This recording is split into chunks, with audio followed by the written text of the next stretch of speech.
Naging mainit muli ang pagdinig ng Kamara sa fake news. Kabilang sa mga dumalo ang ilang influencer at si dating Vice President at veteranong broadcaster na si Noli de Castro. Naroon din ang mga kinatawan ng Meta, ang parent company ng Facebook. Dahil dyan, ito ang matinding natuklasan ng Kamara na humantong sa matinding diskusyon.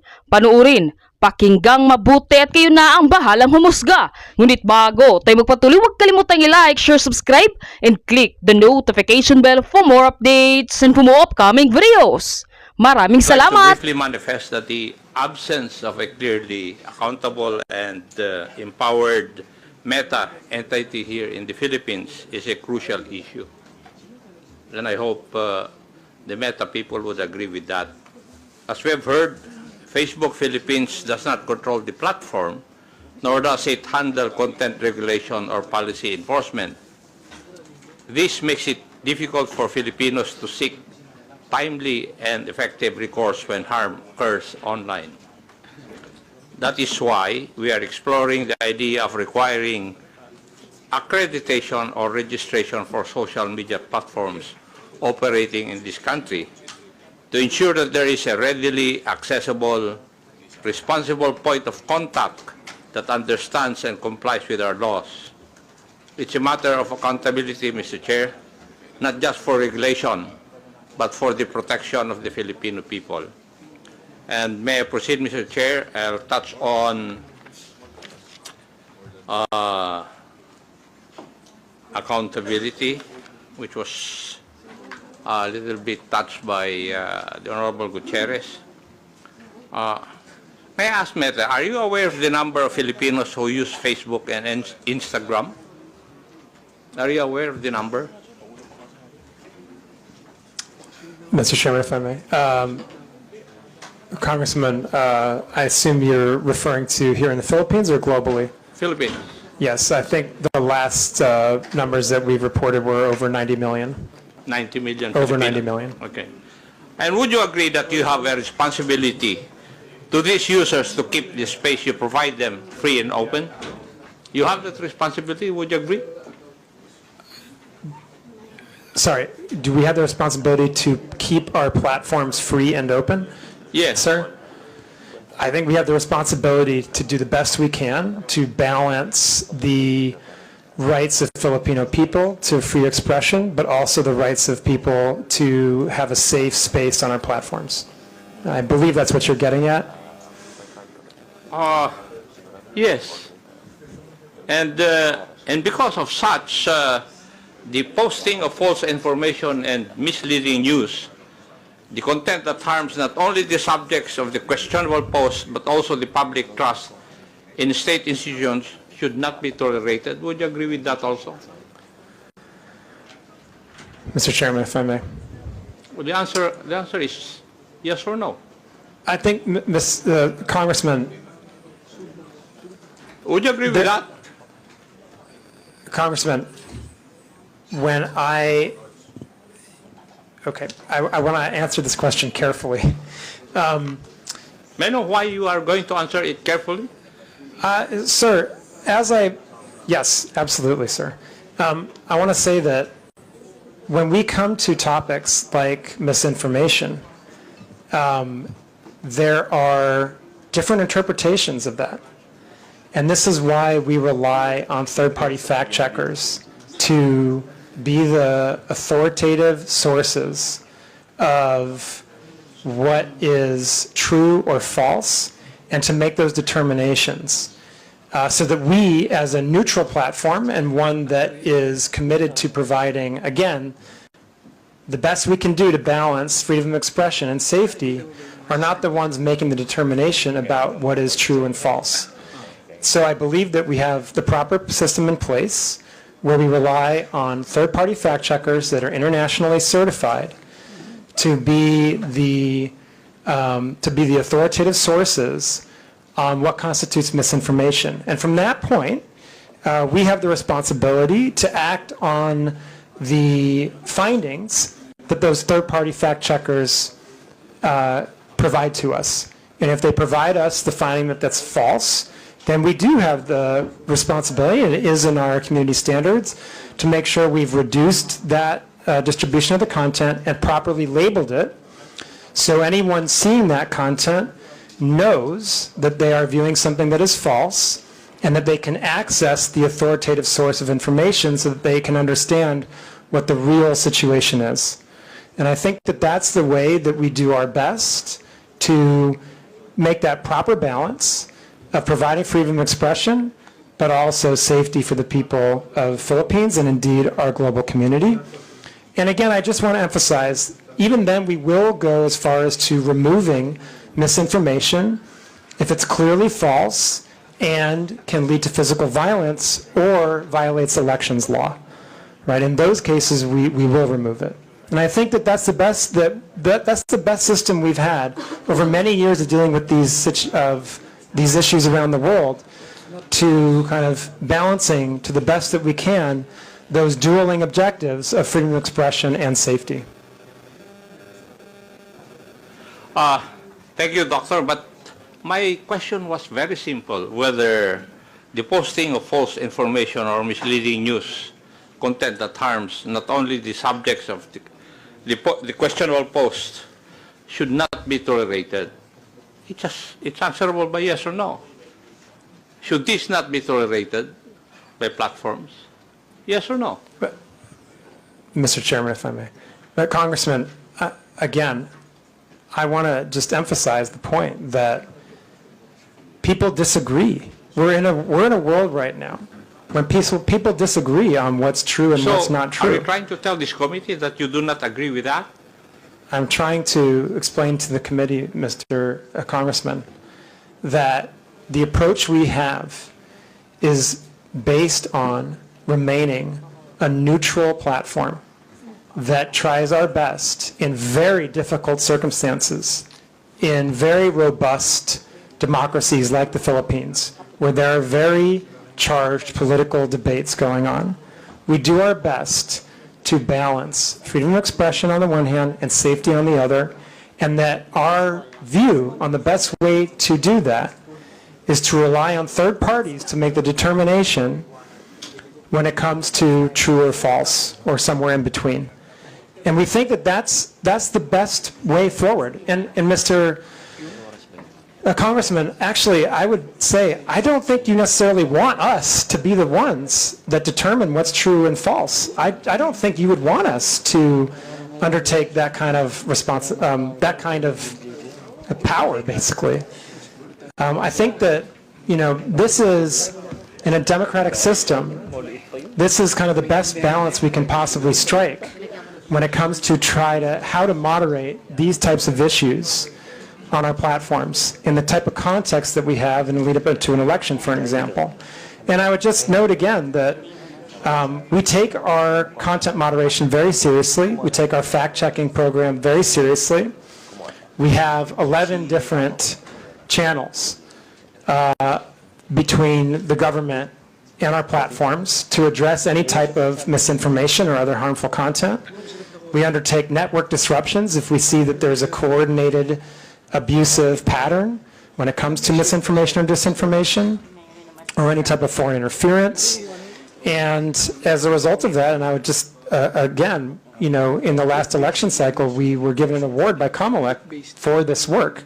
And so I just have to continue to lean on that posture and on that approach as the best way that we can support the community that we have here in the Philippines. Thank you. But as we have discussed earlier, that there are systems and controls in place to remove posts that violate community guidelines. So we can both agree that some posts do not belong on the platform. Yes, we can absolutely agree. We can absolutely agree on that, yes. You can agree with that already? But there are some posts that don't belong on the platform? Yes, absolutely. And as the platform itself, you would take action to remove these posts? Yes, sir, that's correct. And if they violate our therefore, community standards, we would remove them. yes, thank you. And therefore, it's fair to say that the platform has a duty to prevent the spread of such posts because they can cause harm. Would that also be correct? Mr. Congressman, we have a duty to act on content that violates our community standards, and in some cases, specifically if it violates local law. No, Doctor, my point is that you have a duty to prevent the spread of such posts because they can cause harm. That's the gist of my question. We have a duty to remove posts that we're aware of that violate our community standards, yes. Thank you, Doctor. Now, could I say that you recognize that Meta bears some responsibility for what is shared and posted on Facebook or Instagram? Mr. Chairman, if I may. Sir, every individual user bears the ultimate responsibility for what he or she posts on our platforms. I think that it's important to underline that That's point. a given. That's a given, okay. Now, Right. what So- I'm asking is whether Meta bears some responsibility for what is shared and posted on Facebook and Instagram. That's So- my question. Yeah, so what I would say is, we absolutely... Do you? Yeah, sir, if I may, we very much believe that we have a responsibility to provide a safe platform for our users around the world, including in Philippines. That's your obligation. But my question is, would you bear some responsibility for what is shared and posted in your platforms? Yes or no? It's a very simple question. Sir, I just want to be really clear about this again, okay? Our responsibility is to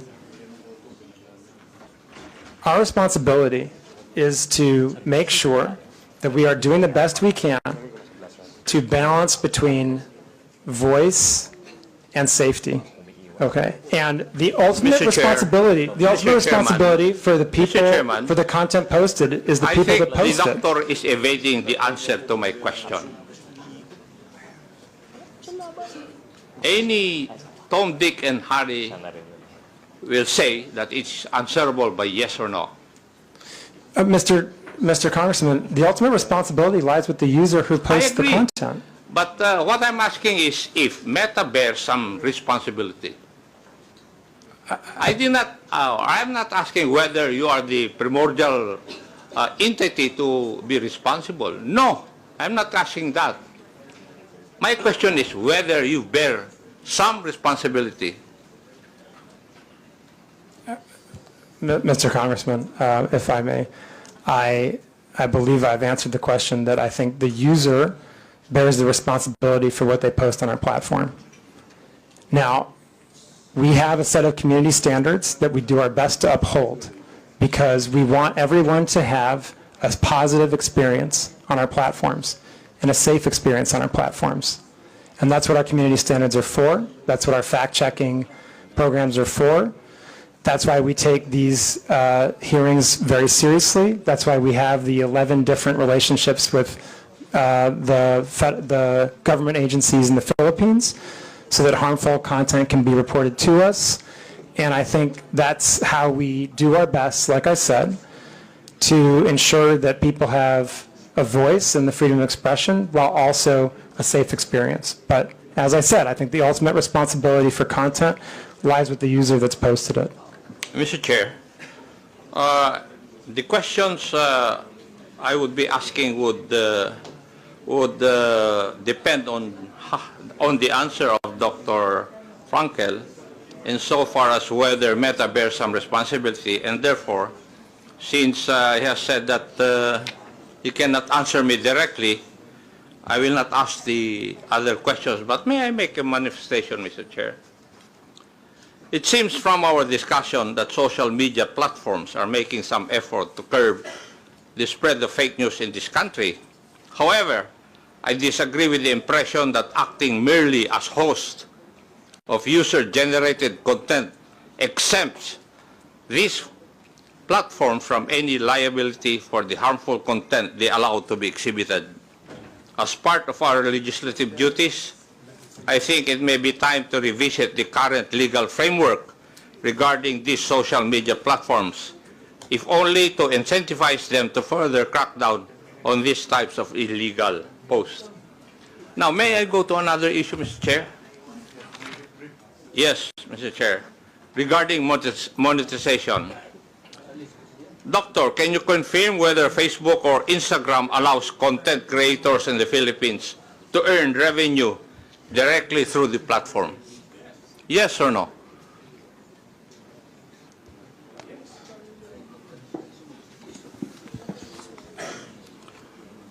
Congressman, I believe the answer is yes, but I want to make sure to check on that. I believe we have content creators that can monetize on our platform in the Philippines, yes. Thank you. And would this mean that Facebook directly pays users upon fulfillment of certain requirements and upon reaching specific targets? Would that be correct also? I'm not familiar exactly with the modality of payment, but again, I believe, yes, we do provide content creators with the ability to monetize here. Thank you. And what are the means of earning through the meta platforms, Facebook and Instagram? I'm sorry, so what? What are the means of earning through the meta platforms, Facebook and Instagram? There's different ways. You can monetize your content using something we call stars. There's ways that we can have partnerships. I think there's 2 or 3 different ways that creators can monetize. Thank you. And are there specific content guidelines that monetized accounts must follow? And Yes, if so, absolutely. how are these enforced in our country or in the Philippines? Yes. Yes. Yes. So there are content guidelines. Creators, like anyone else, must abide by our community standards. Now, is there a process also for demonetizing content that is later found to be false, misleading, harmful, or otherwise violative of the community guidelines? Any user that is monetizing on our platform can be demonetized if they have repeated violations of our community standards, including repeated violations of misinformation. Yeah. Now, can you describe to this committee the revenue sharing model?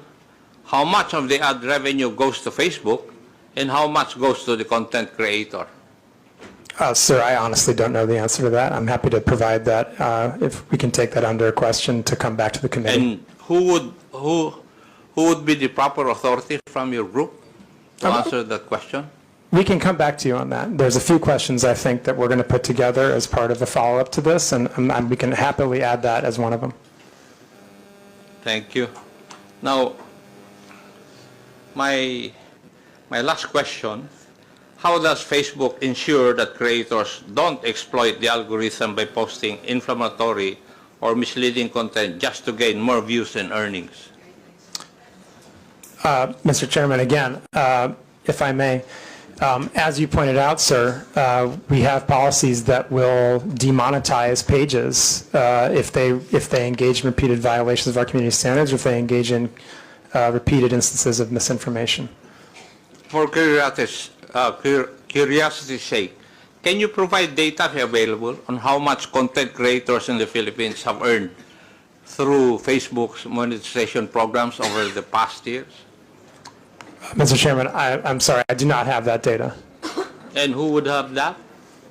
Again, we can take that question under advisement and see if we can come back with something, but that may also be subject to privacy, and so I would have to see what the exact question is and see if we can come back to you on that. Thank you. Thank you, Mr. Chair.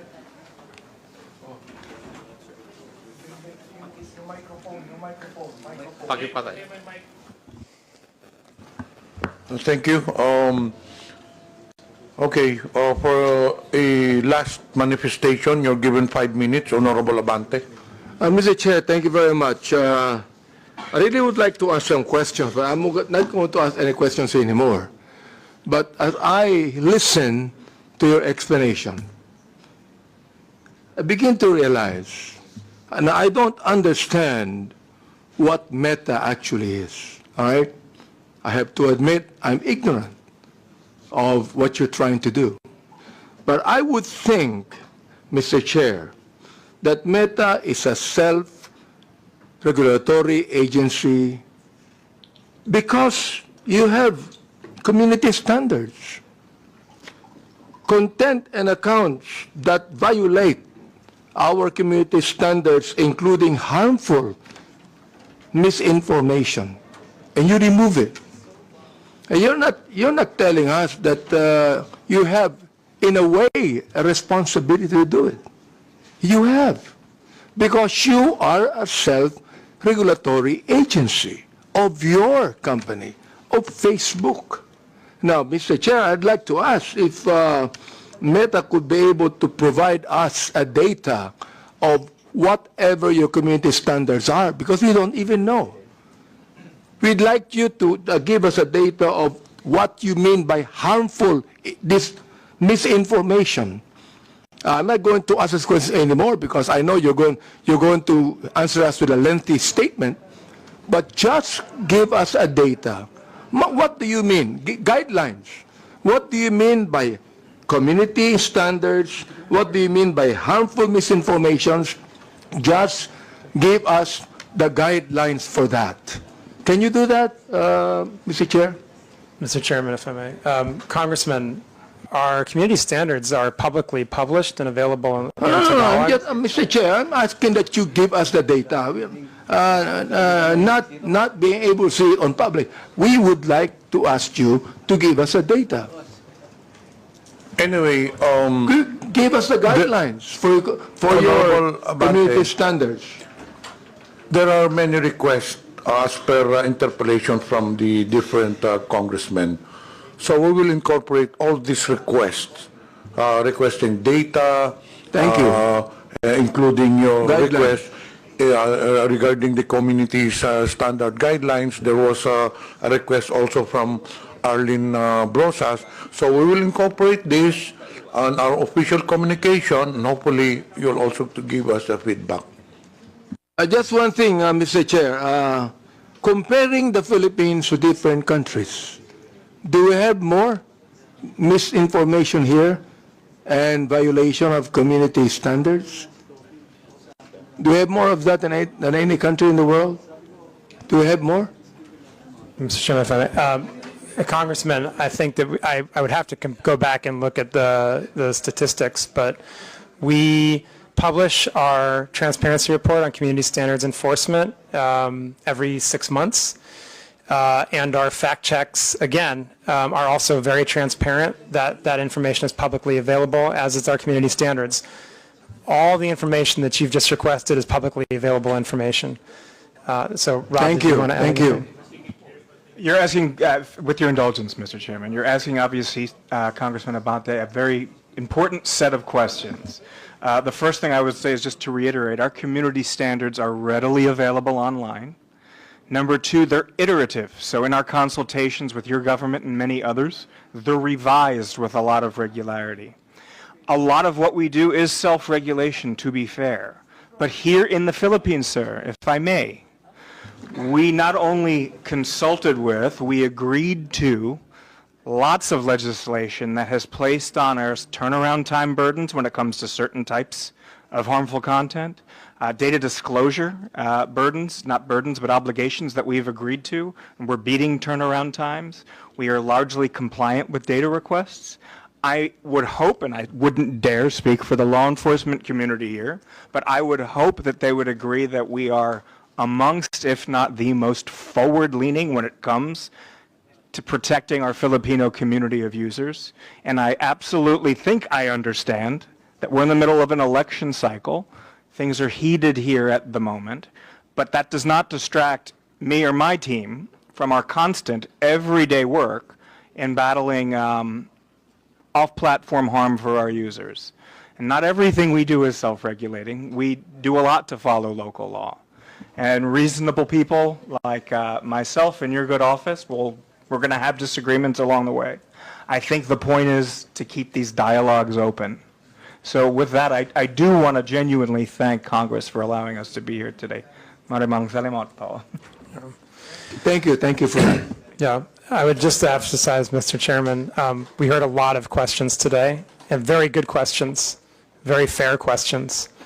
I hope that the answers we provided in the presentation were educational, informational, and I hope that we demonstrated, as Rob just pointed out, the very strong collaboration we've had with many different parts of the government, different administrations, Congress, on developing regulation and laws, implementing them, living up to our legal obligations here in Philippines, and again, being a platform that is a positive social net good for Philippines because it helps people build their businesses. It helps the economy grow.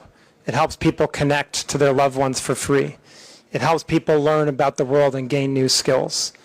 And of course, with the election coming, we're absolutely determined to protect the integrity of the election on our platforms. And I hope that we can have more of these conversations. Congressman, we're very happy to sit down and collaborate on additional regulation if you feel it's necessary. There's a number of different examples of how we've worked with Congress over the years. Most recently, for example, on the Internet Transactions Act. There's also the digital VAT. I mean, these are just two very recent examples of collaborations we've had on law and regulation here in the Philippines with Congress and with the administration, and absolutely happy to continue that. And I do hope, as Rob said, that our responsiveness to the government and Filipino community's concerns has come out clearly today, and we remain very determined to be a great partner to the people, businesses, and the government of Philippines in the future. And thank you so much for the opportunity, Mr. Chairman, to present this today and to speak to the committee and the people of the Philippines. Mr. Chair, thank you for your statement, Dr. Frankel and Mr. Abrams. This is the very reason why we have this hearing, so we could be able to craft laws about what is happening right now. I'm so glad you said that you be compliant to every legal thing we have in this country. And thank you very much for that. And Mr. Chair, I'd like to assure Dr. Frankel that Mr. Abrams that we will, in my own capacity, talk to you about many of these things. Thank you very much. Actually, we still have many questions to Meta, but unfortunately, because of time constraints, we cannot do so. So in behalf of the committee, Dr. Frankel, Mr. Abrams, we would like to thank you for attending the hearing. You are now excused. It's already 1 p.m. You go direct to the airport. You might miss your flight. Thank you very much. Thank you, Mr. Chairman. Thank you, committee. The Chair acknowledges the presence of Senior Deputy Speaker Aurelio Dong Gonzales, Honorable Ernesto Junicio Jr., and present online, Honorable Arjo Ataide, Honorable Jonathan Flores.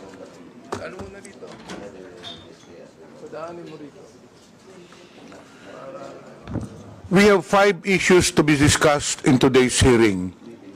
1, social media platforms.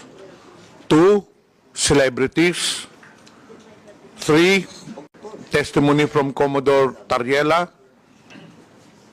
4, testimonies from social media influencers. And the last one is testimonies from government agencies. So for celebrities, may I understand Kabayan Noli de Castro is present, so may I request the COMSEC to invite Mr. Noli de Castro.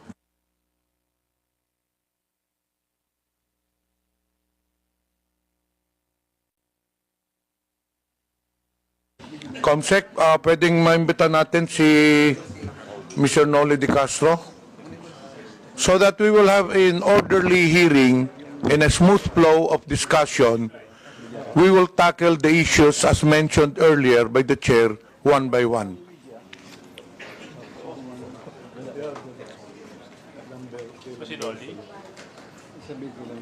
COMSEC, I understand, I was informed earlier that Mr. Noli de Castro is in the holding room. Yes, sir. He's on his way. Okay. Can we invite them?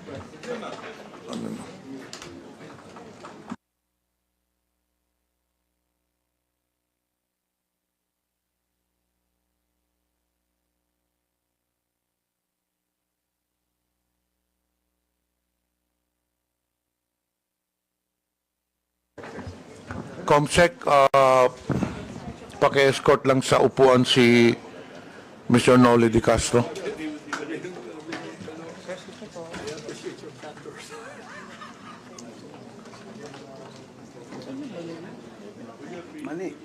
Thank you, Kabayan Noli, for attending the hearing. We will give you an opportunity if you would like to make an opening statement.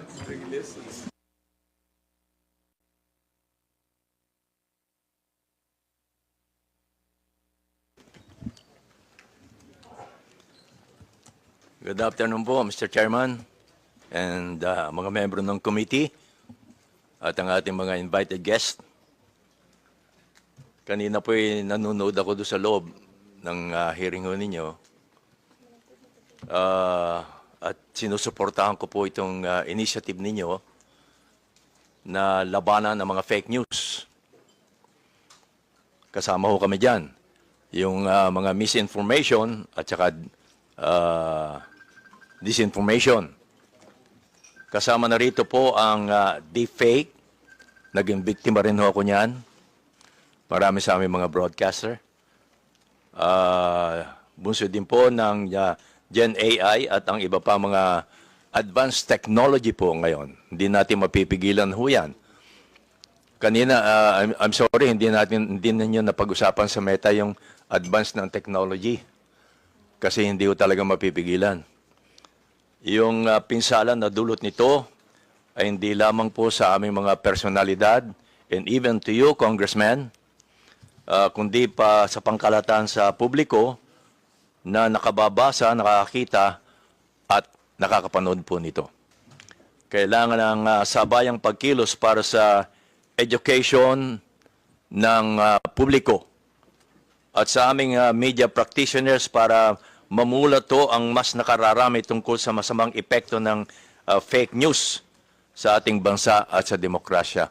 Kami ho sa media ay alam ko malaki rin ang responsibility sapagkat mas mabilis kaming ma-check ang mga fake news. At the same time, ma-check kaagad namin ang fake news. Although sana po ay naka-ready din ang mga government agencies na sagutin yung mga lumalabas na fake news. Especially sa mga congressman din po. Thank you. Thank you po. Thank you, Mr. Noli Di Castro. As per our House rules po, all resource persons will have to take their oath. So, can you please rise? Comsec, please administer the oath. Comsec, please administer the oath. Please raise your right hand, sir. Do you swear to tell the truth, the whole truth, and nothing but the truth in this inquiry? Before we proceed with interpellation, the Chair acknowledges Honorable Geraldine Roman. The first to interpellate, Representative Kunghon, you have the floor. Thank you, Mr. Chair. Magandang hapon po, former Vice President Noli Di Castro. Good afternoon po. Gaya nga po ng sabi ng ating chairman, ni Kong Johnny Pimentel, ang peking balita ay walang sinasanto. Lahat nabibiktima, lahat pwedeng maapektuhan. At bilang public personalities, isa sa madalas na nagiging biktima ng fake news ay ating mga local celebrities at sikat na media personnel. Mula sa peking iskandalo hanggang sa maling impormasyon, lagi silang nadadamay ng di makatarong paghusga. Dahil dito, may inimbita tayong mga ilang sikat na media personality para magpahayag ng kanilang karanasan bilang nabibiktima ng fake news. Mr. Vice President, I think it's fair to say na madalas po kayong nagiging subject ng fake news. Tama po ba? Opo. At dahil din po dito, nagkaroon po kayo ng pampublikong hinaing regarding sa mga fake news. Lalong-lalo na nung nakaraang linggo. Tama po ba? Opo. At base sa preliminary research na isinagawa po natin, isa sa mga peking balita na kumakalat tungkol sa iyo ay ang nausong quote card na pagkatapos na pagka-aresto ng dating Presidente Rodrigo Duterte, kung saan sinabi mo daw na the former President Rodrigo Duterte, Tatay Digong, did not start the war to kill. He started, nasa ano po yan, meron po tayong, pwede po bang pakilabas? Yan po ba?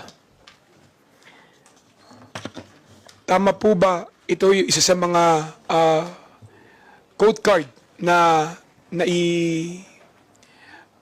bigay po sa inyong kaalaman na peke na sinabi niyo raw po ba? Sinabi niyo raw po, tama po ba? Medyo hindi yata ho masyadong malinaw ho ito, Mr. Chairman, tungkol dito. Ang nakalagay po doon, sir, is former President Rodrigo Duterte did not start the war to kill. Okay. He started to save lives. He gave drug addicts a chance to change, to surrender, to choose a better life. But many refused. They kept using, kept selling, kept killing innocent people. So what a leader should do? Let criminals destroy families or take actions to stop them. One addict lost is tragic, but thousands of innocent lives saved, that is justice. Duterte made the streets safe. Yan po yung mga nakalagay sa quote card na na-attribute po sa inyo. Opo. Pero hindi ho lahat totoo eh. Kaya kami ho, fortunately, kami sa media, sa mga broadcaster, nakokorek kaagad ho namin on the air. On the air. Once na lumabas yung fake news, nakokorek kaagad namin. In my case, meron po akong IG na ginagawan ko kagad doon ng word na malaki na in bold letter na fake. Tapos nakikiusap po ako sa aking mga kaibigan na may Facebook din, may IG, and other form na ipakalat naman nila na yung lumabas na ba na news item ay fake. Yun ang mga ginagawa ko para mabilis na nakakakalat yung information na that item ay fake. Thank you, Mr. Vice President. Mr. Vice President, nakikita niyo po ba yung nakalagay sa screen natin ngayon? Opo. Ito po ay galing kay ito po ay pinost, no? Ni JM, di ko alam kung paano i-pronounce itong Almine o Almine o Almine. Ayan, JM Almine. Nakalagay po dito, sabi niyo raw po na di ko binoto si PRRD dahil gustong-gusto ko talaga si VP Lenny. Familiar po ba kayo sa napabalita ang sinabi niyo daw po? Opo. Alam ko ho, fake ito. Kaya gumawa ka agad ako ng version ko at nilagyan ko ng in bold letter na fake. Mr. Vice President, kilala niyo po ba si JM Almine? Hindi po. Hindi ko po siya kilala. Sinubukan niyo po bang kilalanin kung sino yung nag-post nito? Hindi na po dahil baka mamaya hindi tunay na tao ito eh. Uso ho ngayon yun. Ano po ang naging reaksyon niyo nung nakita niyo yung post na ito? Well, sanay na ho ako sa mga lumalabas na ganito eh. So ang first reaction ko ay gumawa ng paraan para may pakalat ko na fake nga ito. Lagyan ng bold letter na fake. Kumisano, ginagawa ko pa ay naka-flash yung fake. At makiusap sa mga kakilala ko na may mga Facebook, IG at iba pa, na ipakalat din nila para marami po makabasa. Nung nakita niyo po ito, ano po yung personal na naramdaman ninyo? Dahil karamihan po sa nakabasa nito, naniniwala na sinabi niyo raw po ito. Well, of course, ang iba maniniwala ho, lalo na kung hindi ako kilala. Pero sa newscast, nako-correct naman ho namin ito eh. Itong ganito. Kaya madali lang ho eh. Hindi ho ako masyadong naapektuhan kapag ganito. Maswerte lang ho kami dahil mga broadcaster ho kami. But kung pag-uusapan ho yung pangkaraniwan tao, yun ang madaling maapektuhan. At wala silang means, wala silang source, para makorek agad yung lumabas na fake news. Mr. Vice President, pagkatapos po kumalat itong mga fake na quote card na ito, madaming organisasyon ang nag-post at nag-fact check din ng balita na ito. Alam niyo ba kung ano-ano yung mga organisasyon na ito tulad ng ABS-CBN Fact Check, Opo, meron po Verifies, kami ganon. etc.? Opo, meron po kami ganon. Ang ABS-CBN may fact check at inilalabas po namin yan sa TV Patrol. Yung mga fina-fact check po namin. Sa inyong personal na opinion po, Mr. Vice President, nakakatulong ba sa pagtigil at pagkalat ng fake news ang pagpa-fact check ng ABS-CBN, Rappler, Verifies? Nakakatulong po ba ito? Well, nakakatulong ho, pero hindi ko alam kung ilang porsyentong na itutulong nito. Pero nakakatulong ho. Definitely. Thank you. Sir, isa na naman pong balita na kumalat sa inyo ay yung pagkakadulas ninyo. Naalala niyo po ba ito noong 2021? Dadulas. Meron pong fake news na kumalat noon, yung pagkakadulas ninyo, pagkakoma at pagkamatay umano. Opo. Noong October 26, 2021. Opo. Naalala niyo po ba ito? Opo. Kung saan kayo po ay nag-post katabi ng inyong koi pond ng magandang umaga bayan, pagpalain sana po ng Diyos ang inyong umaga mga kabayan. Naalala niyo po ba yun? Opo. Kasunod po nito, yan po yun kabayan, nasa screen po natin. Kasunod po nito ay nag-post kayo ng isang video na may caption, miss ko na po kayo mga kabayan, abangan. Opo. Naalala niyo rin po yun. Pati po ang inyong anak na si Madam Kat de Castro ay nangangailangan pa mag-post upang patunayan na ang balita na yon ay fake news din sa inyong pagkamatay. Kaya ang sabi niya, "Hi everyone, my dad's absolutely fine. We just had dinner." Ang post ni Madam Kat de Castro. Opo. Ano po ang inyong reaksyon nung nakita niyo na may kumalat na kayo ay pumanaw na? Well, sabi nga ho nila, kapag kayo nabalita na patay na kayo, ay masahaba ang buhay nyo. But isa pa ho, sabi ho namin kami mga personalities, bad news or good news ay publicity pa rin ho. Kaya kung may ganyan, ay pag-uusapan pa rin kayo. Pero may mga news naman na medyo masakit na. Lalo kung affected ang ating bansa, Kung ako lang, okay lang 'yon. Pero pag affected na ho ang bansa, iba na 'yon. Mr. Vice President, yung mga tao sa paligid nyo, yung pamilya nyo, naapektuhan ba sa fake news na ito? Medyo ho, mas una silang naapektuhan kapag may mga fake news na involve ako. Naniwala ba sila agad nung nakita nila yung balita na yan? Ay hindi ho, dahil alam mo naman nila ang nangyayari ho sa akin. Kaya hindi sila naniniwala kaagad. Kaya lang, nag-worry lang sila.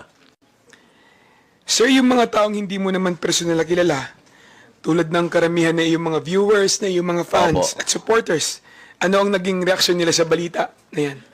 Well, ang nababasa ko lang ho, hindi rin sila naniniwala. Yung iba naman ay nagko-condolence na. Lumabas ng balita na ako'y patay na. So, sinasagot ko sila, hindi ho, buhay pa ho ako. Yung mga ganon. Sir, sinubukan niyo po bang alamin kung sino yung nagpalaganap ng fake news na ito? Gusto ko ho lang alamin, pero wala akong means na alamin kung paano Kung ang meta nga, walang masyadong means para alamin Napansin ko kanina sa tanong nila, Congressman Gutierrez Sir, ni-report niyo po ba yung fake news na ito? I mean sa Facebook, sa Meta? Hindi na po. Hindi na po. Lately ko lang nalaman na kinakailangan pa palang i-report mo para umaksyon mo sila. Kailangan pang i-report. Actually, pagkatapos nung kumalat na kayo ay pumanaw na, marami din po ang nag-fact check, no? Na organisasyon para siguraduhin na may tama yung kumakalat sa inyo na balita na kayo ay pumanaw na.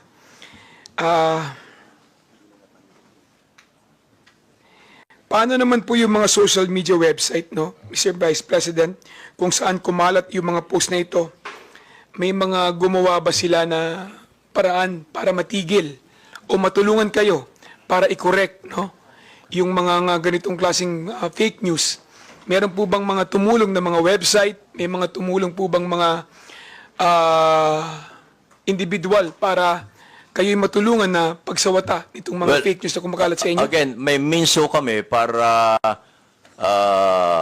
maharang kaagad yung mga fake news na yan because nakikita nila ako sa television na nagbabalita pa rin ng live. So that means yun ang patunay na, hey, buhay pa pala si kabayan eh. Nagbabalita pa ng live. Yun ang sinasabi ko na kami ay maswerte pa ang katulad namin personality.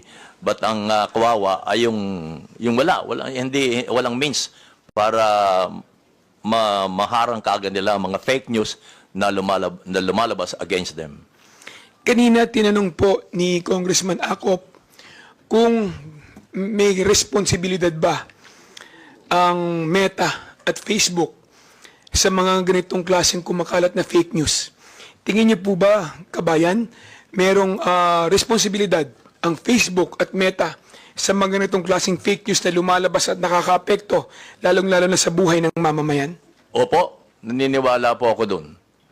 At naniniwala din akong negosyo ito eh.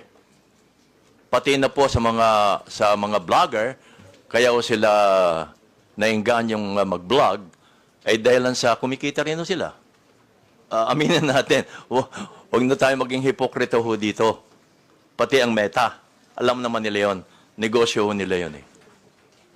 So, tingin niyo po, hindi lang sa content creator o nag-post ang sole responsibility pagdating din po sa mga post na pinopost nila, pati rin po ang Meta. Opo. Meron tingin niyo, meron din pong responsibilidad Yes patungkol po. sa mga post na ilalagay sa kanilang platform. Mahalaga po yun. Dahil sila ang means eh, para may pakalat yun eh. Wala namang iba. Sila rin kung Facebook, kalimbawa, Facebook lang ang magpapakalat niya, wala nang iba. Facebook to Facebook, yung may mga Facebook. So, naniniwala ako na ang Meta ay malaki ang responsibilidad. Thank you, Mr. Chair. Re-reserve ko po yung aking mga katanungan sa susunod na round. Thank you, Mr. Chair. Thank you. Maraming salamat, Mr. Vice Are there President. any other members who would like to ask questions to the former Vice President De Castro? I understand Honorable Roman is inclined to ask questions. May we know from any... Wala na. Nagpalista po si si General Honorable Roman. But it seems that Lumabas.